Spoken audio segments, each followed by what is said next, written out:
let's go to the last story because we got to get to the top 10 rewatchable movies. The last story, and this one definitely has my attention. Here we go. Fear Street. Remember Fear Street a few years ago, guys? And they had, it was a pretty ambitious undertaking. You had 3 movies come out in the same, what was it, within weeks of each other, I think. Was it? No, I think it was like a couple months of each other. And I really enjoyed all 3 movies. I liked 1978 the best.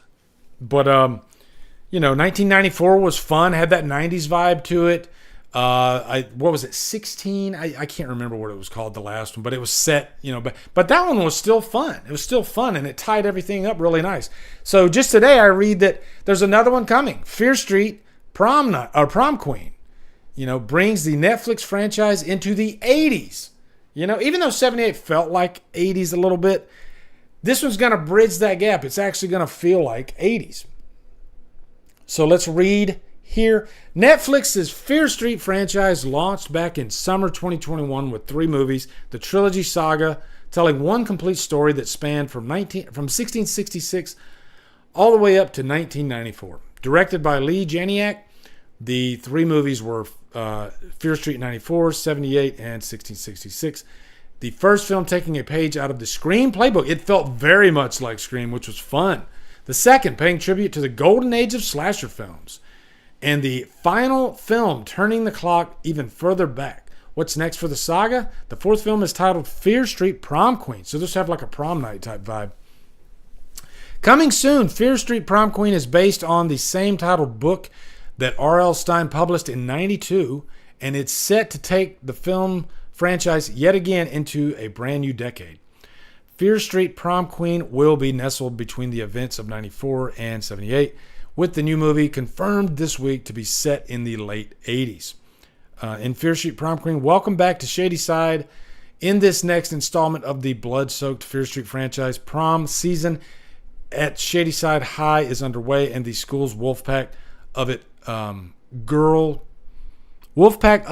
girls is busy with its usual sweet and vicious campaigns for the crown. But when a gutsy outsider is unexpectedly nominated to the court, and the other girls start mysteriously disappearing, the class of 88 is suddenly in one hell of a prom night. Yes, Matt Palmer is directing. Oh my God, bring it on, guys, bring it on. I want this so bad. I love 80s slashers. What's up, guys? You are at the middle of the video. Don't go anywhere. There's still plenty of content ahead of you, but just wanted to break right here to say you are at Drumdums Xtra, my second channel. If you like my main channel and you're not subscribed, I would urge you to subscribe to this channel, okay? Because this is where I do a lot of my horror updates and whatnot. I've moved all that stuff over to here, and it's more of a live stream type feel. I am working really hard on this channel, just as hard as I am on the other channel. You'll see at least 3 or 4 videos a week, and most of it's like horror news, topical type stuff. Got some rankings on there and whatnot. The main channel's still the main channel, but this is more for this type of content. So anyway, guys, back to the video. And subscribe, damn it. This will be an 80s slasher set around the prom. 80s slashers that are set around high school are even better to me. Oh my God, this movie, I already know I'm going to love it. I think they're going to deliver with the kills because the last trilogy had really great kills. So this just looks really fun. I'm so into this.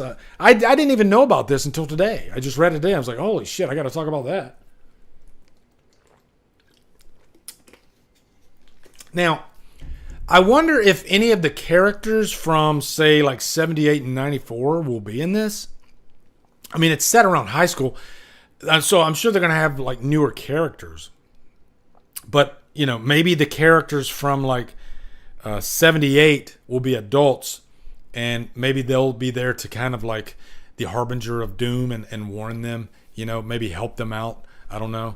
Or maybe the 94 class will be younger. Maybe the 94 ones will be in this, you know, but maybe they'll be in elementary school. I don't know. There's a lot of possibilities here, but it looks like it's going to be fun.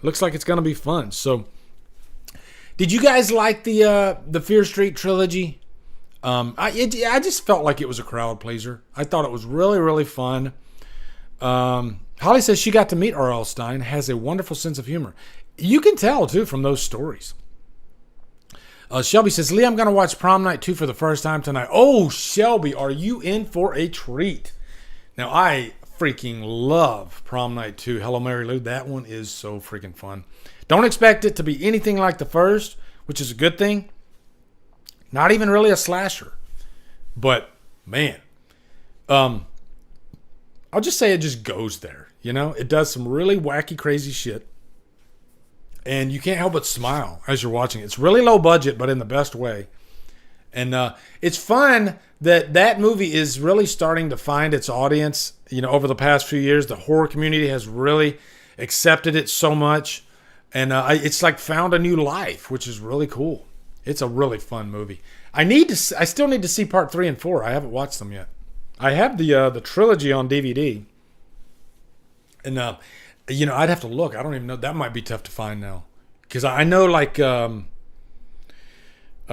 Slumber Party Massacre 3, that one's a really tough to find. I'm so glad I picked up that double feature a few years ago for a decent price. You know, got a lot of these deep cut slasher movies. They're disappearing. So if you want them, you got to get them. But where are you watching it at, Shelby? Are you gonna watch it on like Shudder? I know it was on Shudder. It might be on Tubi, somewhere like that. Tubi and Shudder are definitely like our only last dying hope lately. If you want to stream these movies,